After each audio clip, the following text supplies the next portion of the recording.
C'est Mélenchon qui a remis le mot, pas le mal, hein, qui a remis le mot à l'ordre du jour.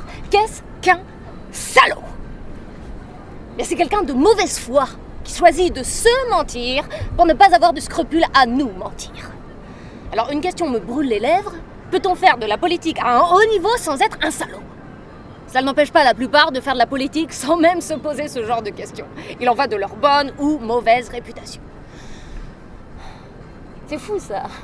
Je viens de m'apercevoir que je suis cynique. Ah, il faut que je me soigne. Il faut que je me soigne parce que ça pique. Donc je reprends la question en abrégeant. Y a-t-il en politique autre chose que des salauds? Tous pourris, disent les uns. Ah, pas tous, répondent les autres. Même si ce sont souvent les mêmes. Les salauds.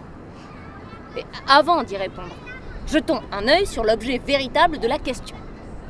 Il s'agit d'un lien tragicomique entre les hommes politiques et les salauds. Comme si on ne pouvait pas exercer le pouvoir efficacement en respectant la loi. La loi morale, bien sûr. Comme si on ne pouvait pas réussir sa mission politiquement et moralement en même temps. Donc, il est vrai que ceux qui gèrent bien, on a souvent du mal à les digérer. Et ceux qui gèrent mal, on les digère plus du tout. D'autant plus qu'ils nous prouvent chaque jour que notre destin est ingérable.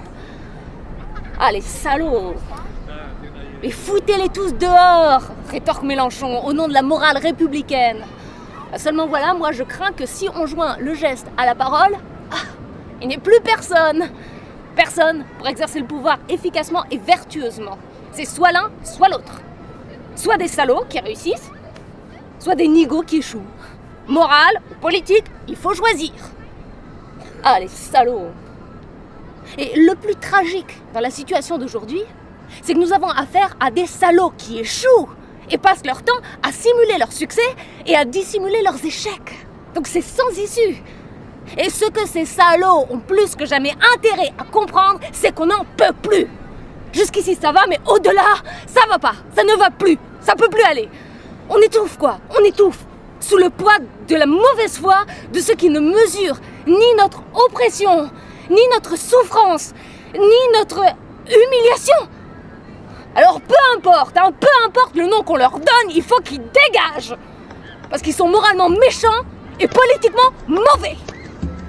La révolution, ça commence en politique, quand on ne se supporte plus les uns les autres.